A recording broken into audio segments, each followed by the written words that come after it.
یو څو تړلې خبرې دي چې دا په مسلمان باندې راځي.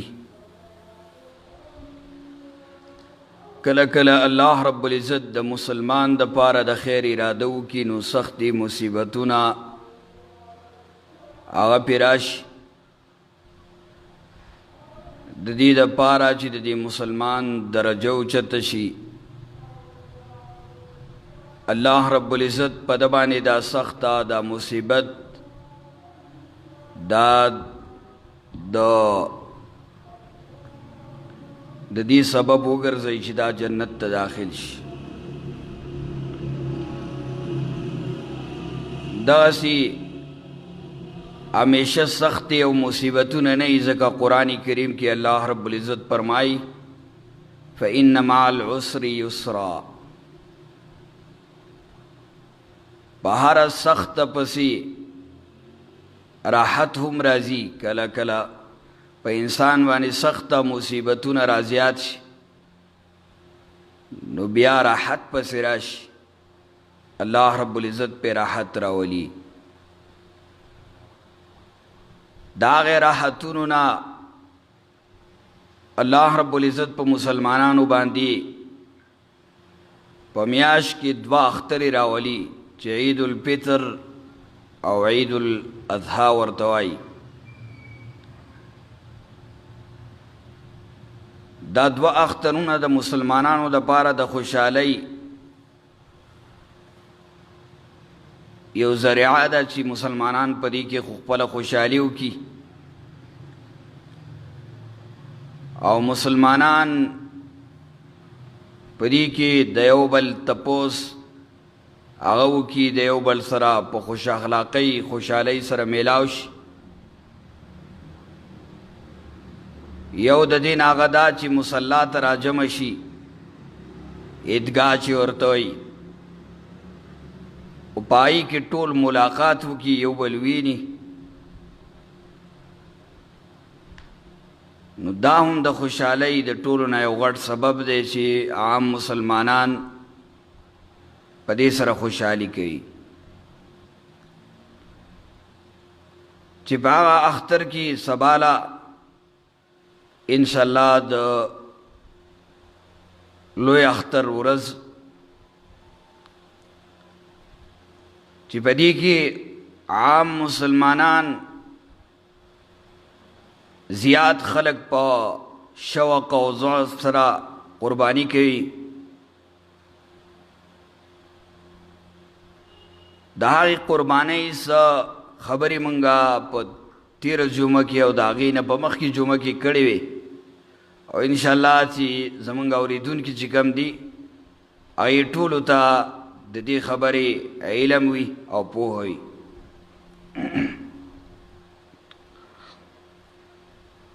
لیکن هغه خبرې چې هغه د دې د متعلقاتو نه دي، مطلب د دې مناسب خبرې دي، نو دغه خبرې هغه د مسلمانانو دا خبرې چې دي هغه په دې کې مطلب دا دی چې مسلمانان دې ته په شوق او په خوشحالۍ سره، لیکن دا خبره ځان سره یاد ساتل پکار دي چې دا اختر دا د خوشحالۍ یو موقع ده. مخکې موږ دا خبره وکړله چې عام مسلمانان په دې کې خوشحالي کوي، لیکن دا خبره ورسره هېرول نه دي پکار چې په دې اختر کې دا ټیک ده چې د مسلمانانو دپاره د خوشحالۍ ورځ ده، لیکن په دې خوشحالۍ کې کله کله الله رب العزت په دې مسلمانانو باندې امتحان کوي، امتحانات او په دې باندې کوي. سوال دا پیدا کیږي چې په دې کې څنګه امتحان په مسلمانانو باندې راځي. نو غټ امتحان دا دی چې یو انسان قربانی کوي، دله الله رب العزت وس ورکړی دی دا ځان د پاره د اختر د پاره جامه پیزار دا کولی شي نو د ده په چنګاوڼ کې مطلب په خواوشا علاقه کې مطلب خاص گاونډیان چې ورته وایي په هغې کې داسې څوک غریبانانی الله رب العزت دا هم کولی شي چې دغه غریب هم غني کړي او دی هم ځان له وکړي لیکن الله رب العزت په دغه خلکو باندې یو امتحان کوي چې تاله ما وس درکړی دی آیا ته زما د غریبانانو بندګانو تپوس کې که نه موږ او تاسو دا وسه زمونږ کېږي چې موږ قرباني وکړو ځان له جامه پیزار واخلو نو دغسې زمونږ په محله کې زمونږ په ګاونډ کې داسې غریبانان به وي او شته چې الله رب العزت هغې له دا وس نه دی ورکړی نو هغه د ځان سره په دې اختر کې شریکول پکار دي کم از کم که دا د یو سړي وسه نه کېږي چې ځان له قرباني ورله ونیسي نو د خپلې قربانۍ نه څه نه څه حصه هغې ته ورکول پکار دي چې هغه هم د اختر په دې خوشحالۍ کې زموږ سره شریک شي ځکه الله رب العزت د دې مال تپوس به کوي چې دا ما مال درکړی نو تا په څه کې مصرف کړی و مال مې درکړی و په څه کې دې لګولی و نو بای په هغه وخت باندې د انسان سره څه جوابي چې الله رب العزت له ورکي کله چې هغه په لهو لعب کې د خپل مال لګولی محترم او عزتمندو د اختر په ورځ د دې خصوصا خیال ساتل پکاري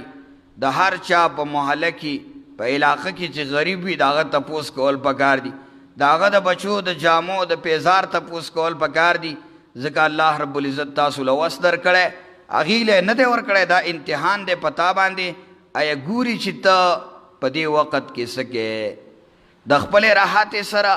د خپل سکون سره د دې سره د کار دی او که نه آیا د عام مسلمان په سخته باندې دې هم زړه درد کوي نو دا خبره په دې باندې هم غور او فکر کول پکار دي چې د غریبانانو به خصوصي مدد وکړی شي د هغې نه پس دویمه خبره د قربانۍ چې هغه په عوامو کې مشهوره ده وایي د قربانۍ غوښې به 3 حصې کې یوه حصه به چې دی په خپله وخوري 2 حصې یوه حصه چې ده دا به په خپل خپلوانو تقسیم کې او بله حصه به غریبانانو ته ورکړي شریعت دا په چا باندې لازمي کړې نه ده شریعت په چا باندې دا فرض کړې نه ده چې ته به لازمي دا 3 حصې کې په دې کې شریعت اختیار تا لره درکړی دی اول خو په خپله وخوره د قربانۍ غوښه ده اول یې په خپله په استعمال کې راوله په خپله یې وخوره خو د هغې نه علاوه د خپلو غریبانانو د هغې تپوس پکې مو وکړه 3 حصې کوم لیکن څومره چې وسه کېږي او څومره ستانه هغه مال چې زیاتی دی نو هغه په غریبانانو باندې مصرف کوه دغه اوچت ایمان دی چې یو سړی راولګېږي خپل د خولین وړی هغه د یو غریب سره نیمه کی نو دغه شریعت په چا لازمي کړې نه ده چې ګینې دا به خامخا 3 حصې کېږي درېمې خبرې له راځو هغه دا چې په تېره جمعه کې موږ دا خبره کړې وه موږ وی چې بیان به کړو لیکن موږ نه پاتې شوې وه هغه دا چې د قربانۍ سرمنده مطلب څاروی دی د هغې سرمنده نو بعضې خلک د دې نه ډېر زیات یریږي دا سرمن چې خرڅه کړي نو روپۍ یې خامخا غریب ته رسوي او دا ورته یو قسمه حرام څیز ښکاره کېږي چېرې په خپله په استعمال کې راولي نو شریعت موږ رانیسي نه بلکې موږ ته یې ګران کړی نه دی شریعت دا اسلام دین ډېر آسان دی خو په موږ او تاسو په ځان باندې په خپله ګران کړی دی نو د ټولو نه اول خبره دا ده چې دا سرمن سړی ځان لم استعمالولی شي لکه یو سړی راولګي د قربانۍ کې یا خو دا وم کس دی یا یې ځان له چېرته څاروی اخیستی دی د دې دا سرمن ده به یې په کار ده چې نورو له روپۍ ورکړي کم چې د ده سره 6 کسه یا 15 کسه نور شریک دي هغې له روپۍ ورکړي او دا خپله حصه په خپله په استعمال کې راولي لکه د سرمنې نن سبا خلک کټونه بڼي نور په استعمال کې راولي دا راوستی شي دویم د قربانۍ دا سرمنې دا مدرسې ته هم ورکولی شي چې مدرسې طالبان مسافر هغې دپاره ورکي دا به هم غوره وي انشاءالله. دریم خبره دا ده چې په دې سرمنه کې دا تخصیص نه دی شوی چې یو سړی به رالګي او لازمي به دا غریب له ورکوي. مالدار علی هم ورکولی شي، د دې د زکات په شانته حساب نه دی. لکه په تا باندې زکات دی او ته به دا زکات صرف غریب له ورکوې، مالداره د دې مستحق نه دی. کله چې مالداره د دې مستحق نه دی نو دا به غریب له ورکوې، نو د دې حساب د زکات په شانتې نه دی چې ګینې ته به رالګې نو دا سرمن به هم دغسې سړي له ورکوې. دا ورکولی شي، دا مالدار له هم ورکولی شي، غریب له هم ورکولی شي. او غوره به په دې کې دا وي چې سړی خپلو خپلوانو له راواخلي ورکړي، دوه فایدې به په هغې کې کېږي. لکه د رسول صلی الله علیه وسلم ارشاد دی چې هغه وایي چې په دې کې دوه فایدې دي. مطلب سړی صدقه وکړي یا چېرته بل څه خیر خیراتي خپل خپلوان له اول ورکه، په هغې کې یوه فایده دا کېږي چې دا مطلب ستا صله رحمي ورسره تازه کېږي. او دویم خبره په هغې کې دا وي چې ستا دا صدقه تا نه قبوله شي. نو سرمن چې ده دا سړی ورکولی شي، غریب له هم ورکولی شي، مالدار له هم ورکولی شي، مدرسو کې هم ورکولی شي، جوماتونو کې هم ورکولی شي. انشاءالله څه ممانعات به انشاءالله په دې کې نه وي. دویم دا سرمن چې ده لکه بعضې خلک دا لږ بېلاس و بېخپوي، نو هغه خپلې قربانۍ لږ کارکوونکي راولي، خدمتګار راولي، قصاب چې ورته وایي هغه راولي او خپله قرباني کومه ذبیحه چې ده په دې قصاب باندې وکړي. نو بیا چې کله قصاب فارغه شي نو راولګېږي یا سرمن هغه له په عوض کې ورکړي چې یاره دا سرمن واخله تا ماله مطلب قرباني وکړله. دا سرمن قصاب ته په عوض کې نشي ورکولی. د دې ورکول قصاب ته دا صحیح نه دي. دویم قصاب له به د قربانۍ غوښه هم په اجرت کې نه ورکولی کېږي. دا بعضې خدمتګاران ګرځي، ما په خپله لیدلي چې دا راشي د یو سره کار وکړي نو د هغې نه غوښه واخلي، بیا ځي بل سره کار وکړي، دغه غوښه هغې له په اجرت کې ورکول نه دي پکار چې یاره تا مونږ سره کار کړی دی راځه نو په دې عوض کې غوښه واخله. دا اول په خپله وخوره او دویم دا د غریبانانو حق دی نو هغې ته یې په حواله که. دا یو څو خبرې وي د متعلقاتو نه. بیا د هغې نه پس د اختر منځ چې دی د رسول صلی الله علیه وسلم طریقه په دې کې دا وه چې په وړوکې اختر کې به یې منځ لږ ناوخته کو او په لوی اختر کې به یې منځ هغه وختي کو، ځکه چې دا خلق قربانۍ ته فارغه شي. لیکن دا خبره پکې د ځان سره یاد ساتل پکاري. دا بعضې خلک په دې کې ضدبازي جوړه کړي، مطلب راولګېږي چې یاره زه قرباني کوم نو خپله یو شوبازي او دغه جوړه کړي چې یاره ما د پلانو نه جزان مخکې فارغه که، نو هغه د مونځ ټیم ته پکې نه ګوري، بس ډایرکټ په څاروي را باندې کوي او ذبحه کوي. چا که د قربانۍ څاروی د مانځه نه مخکې ذبحه که د دې سړي دا قرباني نه کېږي. رسول صلی الله علیه وسلم فرمایي چې د بس ځان ته غوښې ته لینډ برابر که او د هغې نه علاوه څه کم اجر چې په قربانۍ دته میلاویږي د هغه اجر نه دته څه میلاو نه شو. کم سړي چې د قربانۍ څاروی د مانځه نه مخکې د هر ټیم خپل منځونو ټیم معلوم دی، د دې منځونو مطلب منځ وشو او د هغې نه مخکې د دې مانځه نه مخکې د قرباني کړې وه، نو دا څاروی به د قربانۍ څاروی نه دا به د هسې ځان لا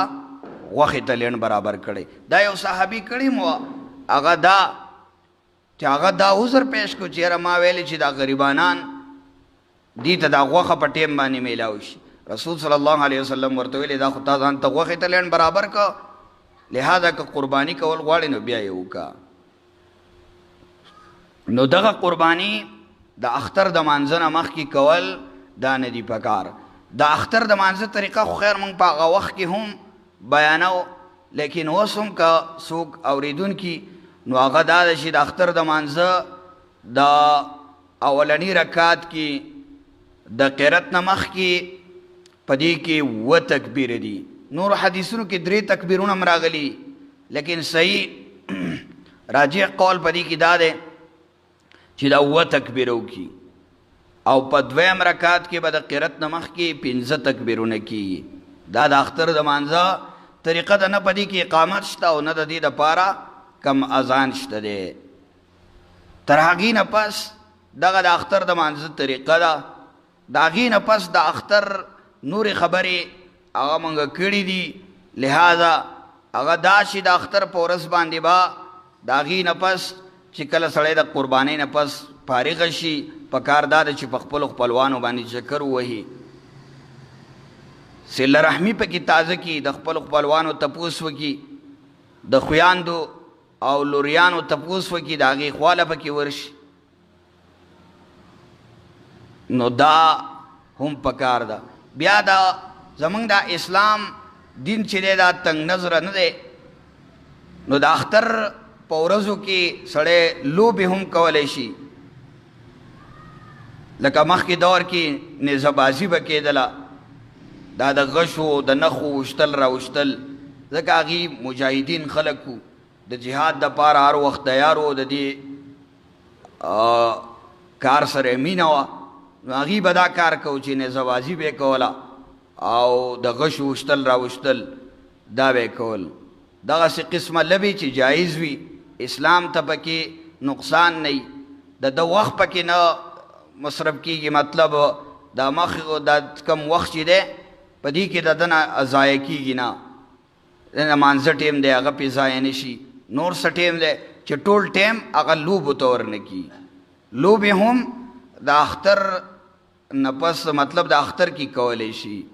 د هغې نه پس چکر هم پکې والی شي، سړی یو ځای ته بل ځای ته لاړ شي، لیکن چکر هسې نه شي پیتنه کې واقع نه شي.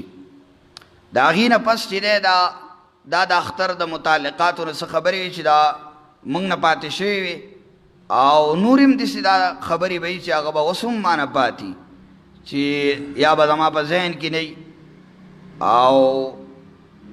نو زه بیا هم دا خبره کومه چې کمې خبرې چې زما په ذهن کې نه وي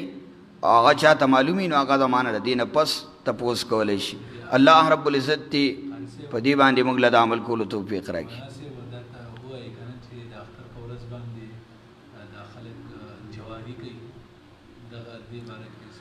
دا مخکې ما خبره وکړله چې هغه لوبې کول چې اسلام ته پکې نقصان نه وي، د وخت نه خرابوي، چې شریعت څه نه منع کړي دا خو ټولو خلکو ته پته ده، او په دې باندې خلک پوه دي چې یاره دې څیز نه موږ شریعت منع کړي وو. لہذا ستا خبره په اختر کې ډېرې لوبې کېږي، ډېرې خبرې دي چې هغه زموږ په دې میلو کې مطلب د اختر دپاره چې کومې میلې لګي په هغې کې هم دا لوبې کېږي. هغه لوبې دا دي چې یو قسمه سړی راولګېږي او د هغې دپاره څه نښې ولي، په هغې باندې روپۍ اخلي، یا د هغې نه علاوه دا لاټریانې ماټریانې وغیره د دې څیزونو نه پکار ده چې ډډه وکړی شي، سړی دې ځان وساتي. په اختر کې دغه قسمه لوبې چې هغې په هغې باندې ګټه کېږي، د هغې نه سړی ځان وساتي. یو خو دا تجارت کول یا خو بېله خبره ده، زما خبره غلطه نقل نه کي، یو تجارت کول یا بېله خبره ده، یو په دوکه باندې روپۍ جمع کولی، دوکه کولی، هغه بېله خبره، د هغې نه ځان ساتل پکار دي. چې په اختر کې سړی جواري وغیره او دا څیزونه کوي. الحمدلله زمونږ دا محله او زمونږ دا چم چې دی الله رب العزت د دغسې قسمه څیزونه نه ساتلی دی، کیدای شي یي به خو ما نه دي لیدلي. نو به هر حال په اختر کې هغه کارونه د هغې نه ځان بچ ساتل پکار دي چې د هغې نه اسلام ته نقصاني، شریعت ته نقصاني، او موږ ته الله او د هغه رسول منع کړي یو، د دغسې قسمه کارونو نه پکې ځان ساتل پکار دي.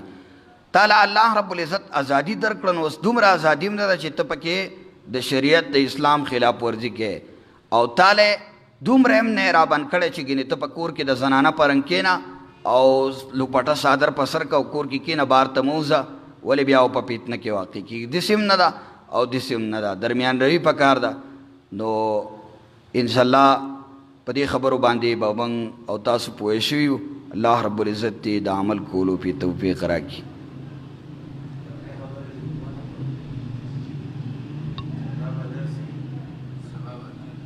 درس د څو ورځو پورې تاسو